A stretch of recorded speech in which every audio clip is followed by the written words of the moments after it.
Hey there, just checking on you and urging you to stay strong. Recently, my husband Frank lost consciousness while he was taking a bath with our little girl. This unexpected event threw me into complete disarray. No matter how much I called out to him, he just wouldn't answer. In a state of sheer panic, I knew I had to call an ambulance immediately. Seeing Frank lying there motionless filled me with terror, and my hands shook uncontrollably as I reached for my phone, desperate for help. My mind raced with fear, envisioning the worst outcomes. As I gathered my wits to make the emergency call, my daughter dropped a bombshell that left me speechless. She suggested we should just leave him there, questioning why we even cared and proposed getting a divorce. I was astounded. How could you even joke about something like that at such a serious time? I exclaimed, raising my voice without meaning to. She wasn't laughing, though. Her expression was dead serious, making me wonder if she truly meant what she said about divorce. Her reasoning sent a cold shiver down my spine, a reason I couldn't have anticipated. She met my gaze firmly and reiterated her point, urging us to leave quickly. Without a word, I nodded, and we hurriedly left the house together. My name is Sandra, and I'm 37 years old. Currently, I work mornings part-time at a local pharmacy. Ah, you're back. How was your day, Mom? On my day off, I returned home to find my children and Frank greeting me with warm smiles. Frank and I go way back to our high school days, but we rekindled our romance at a reunion and started dating. 5 years later, we married. Despite his demanding job, Frank always puts our family first, and for that, I'm eternally thankful. Our daughter Helen, now in first grade, is a bundle of joy and has a way of making all my worries disappear. How about chicken burgers for dinner? I suggested, and her ecstatic yes filled the room with happiness. However, not long after, I began to feel sick, a headache setting in. My health has always been delicate, and I often fall sick. Frank, noticing my discomfort, insisted I rest, prioritizing my well-being over dinner plans. Apologetically, I promised Helen we'd have chicken burgers the next day. She understood, showing concern for my well-being. Then, Helen did something so thoughtful. She brought me medicine and water, calling it Dad's magic medicine, assuring me I'd feel better soon. At that moment, I felt incredibly grateful for having a pharmacist as my husband and for his foresight in keeping medicines ready for moments like these. Surrounded by my caring husband and daughter, I felt a profound sense of blessing and drifted off to sleep, hopeful for a better day ahead. When I woke up, my headache had vanished and I felt completely refreshed. As I walked into the living room from my bedroom, I saw that Frank and Helen were already up and about. Ah, Mom, you're feeling better? Helen beamed at me, her concern melting away with her smile. Thanks to you, Helen. I'm all better, I replied, sharing a warm moment with my daughter. Frank, donned in an apron, came over with breakfast, noting that my complexion had returned to normal and suggesting I take it easy since I had the day off. Okay, thank you. I'll relax today, I assured him. Soon after, Frank prepared to leave for work, and Helen and I accompanied him to the door to bid him farewell. Have a good day at work, we chimed in, and with a promise to do his best, Frank was off. I felt incredibly fortunate to have such a supportive husband and envisaged our happy life continuing just as it was, unaware of the looming shift in our tranquility. 45 minutes after dropping Helen off at school, I found myself back home, lounging in the living room, indulging in some television. Remembering Frank's advice, I planned to take the day off from any strenuous activities. The guilt from the previous day's events, however, nudged at me, reminding me of the inconvenience I caused Frank and the disappointment Helen might have felt. In a bid to make amends, I decided to prepare a special dinner, a gesture of my gratitude. Engrossed in my task, I ended up preparing a feast fit for a grand celebration, momentarily wondering if I might have gone a tad overboard. Nonetheless, I continued with my preparations, later picking Helen up from school and returning home together. As soon as we entered, Helen's excitement filled the house, eagerly anticipating the dinner menu. What's for dinner today? Her curiosity piquing as she darted into the kitchen. Today, I made the chicken burgers I couldn't make yesterday, along with Dad's favorite buffalo wings, I announced, which thrilled her. With Helen's assistance, we finished setting up dinner. Deciding to wait for Frank's return, Helen, too, was visibly excited for her father to come home. However, as his usual return, time came and went without any sign of him. Concern began to set in. "Dad's late, isn't he?" Helen noted, her stomach rumbling with hunger. Despite her hunger, she wanted to wait for her dad, a sentiment that warmed my heart yet filled me with worry about Frank's unusual delay. The clock struck 7 p.m., and still, there was no sign of Frank. Just as I was about to message him, suggesting we start dinner without him, I received a message. Frank explained that a junior colleague was facing difficulties, and he had decided to stay back to offer support over dinner, meaning he would be home late. While I felt a twinge of disappointment for not being informed earlier, I understood Frank's compassionate nature. He was always there for others. Relaying the message to Helen, I saw her disappointment but reassured her that we could eat now and save some for her dad. We proceeded with our meal, later tucking Helen into bed, the night stretching on till it was nearly midnight. "I'm home," Frank whispered, trying his best not to disturb the peace as he returned. Frank arrived home, seemingly sober, and I greeted him with a curious, "Welcome back, how's your junior doing?" Frank shared that the junior was managing for now, but he had decided to assist him with his workload, meaning his late nights would become a regular occurrence. Frank acknowledged his already extensive overtime, and with this added commitment, his late arrivals would extend further. I understood the importance of supporting his colleague, yet I couldn't help but wish he could make it home earlier to spend time with us. I wanted to express this, but seeing how hard Frank worked for our family, I held back my concerns. "Helen tried to stay up to dine with you," I mentioned, hinting at the sacrifices we were making on our end. Frank seemed genuinely apologetic upon hearing this, and proposed a family outing to the amusement park on Sunday, his day off, as a way to make up for his absence. I agreed, thinking it would delight Helen to hear the plan. As I took Frank's jacket, a faint yet unfamiliar scent caught my attention. It was distinctly like a woman's perfume, a fragrance I never used. For a moment, doubts about Frank crept into my mind, but I quickly dismissed them as mere figments of my imagination and chose not to dwell on them. With the amusement park visit set for Saturday, Helen's excitement was palpable. We decided to call it an early night to be well rested for the day ahead. After Frank left for work the next day, it dawned on me that our pantry was nearly bare after the week's meals. Seeing an opportunity, Helen and I set out for some grocery shopping. At the store, I bumped into Mrs. Madison, whose child shares a class with Helen. After exchanging pleasantries, our conversation took a turn when Mrs. Madison, looking somewhat uneasy, broached a delicate subject. She inquired, albeit hesitantly, about Frank working closely with a younger woman, a fact unbeknownst to me. Denying any knowledge of such a colleague, I was taken aback when Mrs. Madison confessed to having seen them together, appearing quite intimate outside a cafe. Struggling to process this revelation, I found myself grappling with a mix of denial and confusion. Mrs. Madison's observation seemed so at odds with the man I knew, leading me to question the accuracy of her account. Despite attempting to reassure me, the encounter left me rattled, and our parting was a blur of mixed emotions. Returning home, the weight of the conversation lingered heavily on my mind. The possibility of betrayal clashed with my steadfast belief in Frank's character, plunging me into a turmoil that manifested as a piercing headache.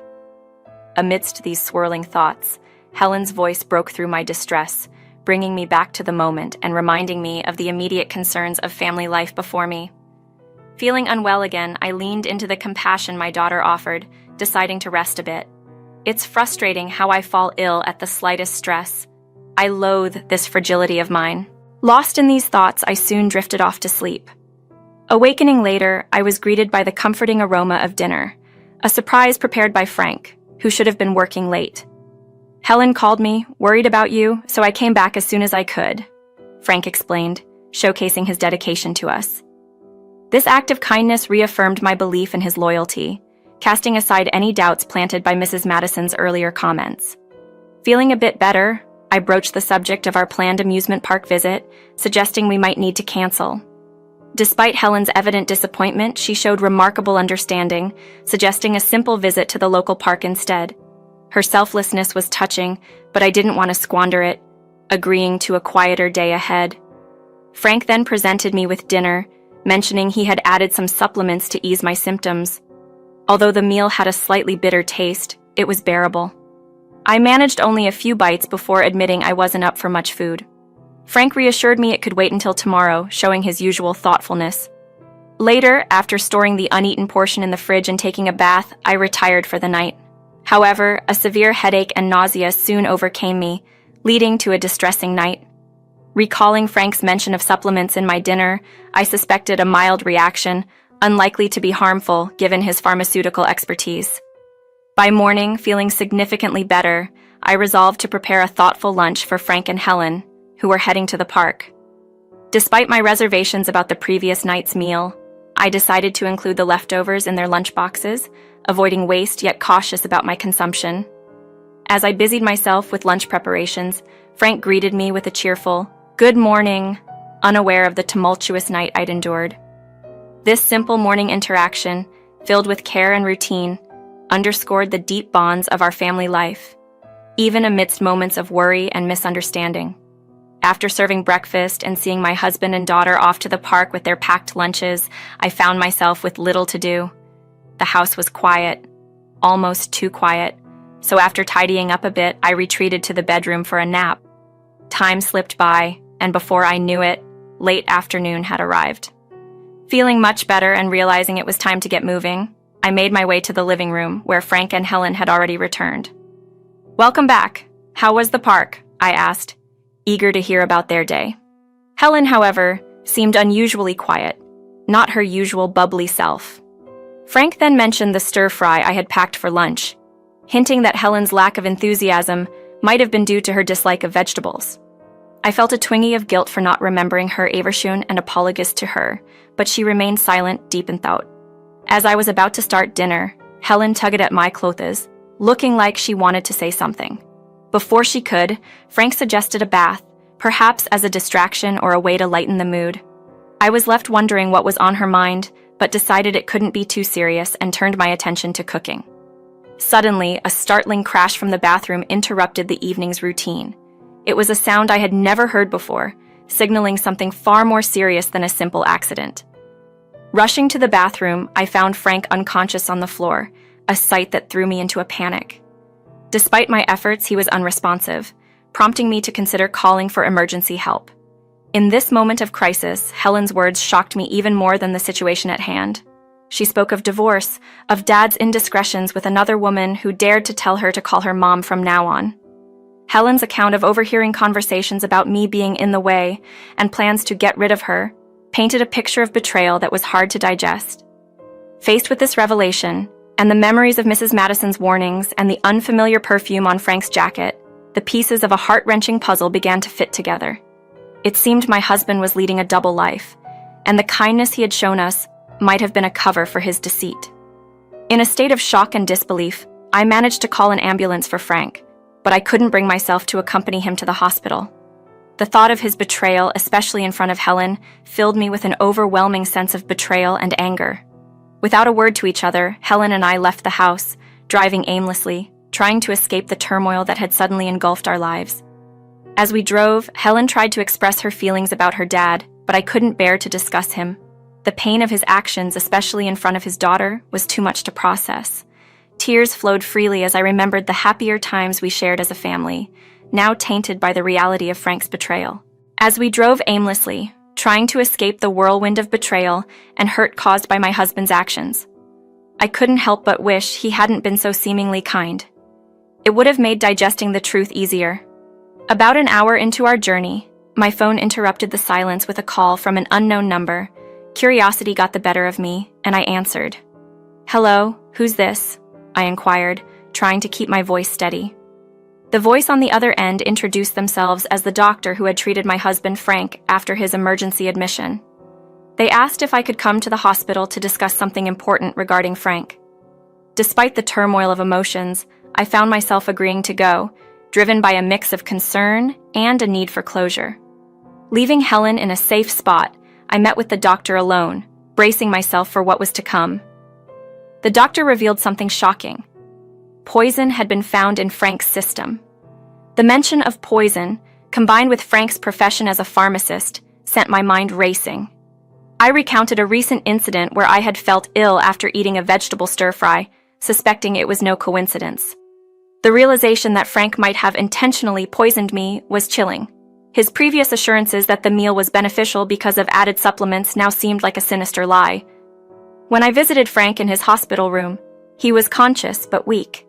His apology for collapsing felt empty, his attempt at concern insincere. I couldn't shake the feeling that he was merely upset his plan hadn't worked. Without a word of forgiveness, I left the keys by his bedside and walked away with Helen, determined to stay with my parents temporarily to ensure our safety. 3 weeks later, Frank reached out, sounding as if nothing had happened, inviting us back home. His casual demeanor made it difficult to discern any genuine remorse from manipulation. I decided it was time for a final confrontation, to seek the truth or closure for Helen's sake and mine. "Hey, this might be our last visit to Dad. Is that okay?" I asked Helen, preparing her for what might be a difficult encounter. Her response, tinged with the anger of betrayal, mirrored my resolve. Upon our arrival, Frank greeted us with a smile, as if eager to return to normalcy. But the situation had changed irrevocably. With Helen by my side, I braced myself to face whatever came next, ready to protect our future, no matter what that entailed. Helen and I maintained a frosty demeanor towards Frank, with Helen firmly stating, "Don't touch me," as he attempted to bridge the distance between us with humor. His jest fell flat, and as we settled into the living room, I didn't mince words and confronted him about the affair directly. His attempt to deflect with a feigned innocence was met with a direct challenge from Helen, who recounted the encounter in the park with a woman who had audaciously instructed her to call her mom. Frank's flustered attempt to dismiss the woman as merely a friend was laughable at best. His argument crumbled under the weight of Helen's straightforward questioning, highlighting the absurdity of calling a mere friend mom. His silence, followed by a clumsy attempt to distract himself with his phone, only fueled my suspicion. Seizing his phone, I uncovered evidence of his betrayal. Text messages with a woman named Isabella, discussing plans to rid himself of me, underestimating my resilience and mocking my trust in him. The content of their exchange laid bare the depth of his deceit and disregard for our family. Confronted with the undeniable proof, Frank's demeanor shifted from denial to outright hostility. He accused me of being a burden due to my health issues, revealing bitterness and selfishness that had been hidden beneath the surface of our marriage. His resentment towards his responsibilities, including caring for our daughter Helen, was starkly evident. His refusal to consider divorce openly, fearing societal judgment, was ironic given his willingness to endanger my life with poison. His anger peaked when I mentioned eating the lunch he had prepared, which had inadvertently exposed his malicious intent. In the face of his anger, I remained resolute, presenting him with divorce papers I had prepared while staying with my parents. This decisive step towards ending our marriage was a clear signal that I was no longer willing to be manipulated or endangered by his actions. The revelation of Frank's true nature and the steps towards legal separation marked a turning point, affirming my resolve to protect Helen and myself from further harm. The path forward would be challenging, but it was a necessary move to ensure our safety and well-being. In a moment fraught with tension and hurt, my husband's refusal to consider divorce seemed absurd, given the circumstances. "We can't go on like this, especially not for Helen's sake," I argued. But before he could respond, Helen, propelled by a rush of emotions, delivered a resounding slap across his cheek. Her words, "I hate you, Dad. I never want to see you again," echoed through the room, marking a turning point in our confrontation. Shocked into silence by Helen's actions, my husband finally acquiesced, signing the divorce papers with a heavy heart. "Go on, leave," he muttered, but I knew there were 2 more calls I had to make. To Isabella, his mistress. Her initial cheerful greeting quickly turned to ice when she realized who was on the line. I confronted her about her involvement in the affair and the legal ramifications of her actions. Her desperation was palpable as she pleaded for a way out, offering money to avoid legal trouble. Cutting the call short, I left my husband to ponder the consequences of his actions. "You'll be covering the legal fees," I stated, a condition he meekly accepted. That day marked the end of a chapter, as I returned to my parents' home to begin anew. With a lawyer's help, I pursued alimony from both my husband and Isabella, ensuring they faced the financial consequences of their betrayal. The news of their affair, now a matter of public record at their workplaces, added a layer of social repercussion to their legal woes. Opting not to involve the police, I chose a path that ensured they'd live with the weight of their actions, a decision partly influenced by the desire to protect myself and Helen from further scrutiny. As the alimony was settled, I focused on rebuilding our lives, mindful of Helen's mixed feelings about her father. Her ambivalence about seeing him again was understandable, a reflection of the complex emotions she was navigating. In the aftermath, my ex-husband's life unraveled further, burdened by debt and the loss of his job due to the scandal. Isabella, too, faced her downfall, leaving my ex-husband and taking up work at a bar on the town's outskirts. This ordeal, while painful, had a silver lining. It gave me a newfound resolve to focus on Helen and my health. Starting an exercise routine was a small but significant step towards recovery, both physically and emotionally. Our journey was far from over, but with each passing day, we were moving forward, leaving the past and its betrayals behind.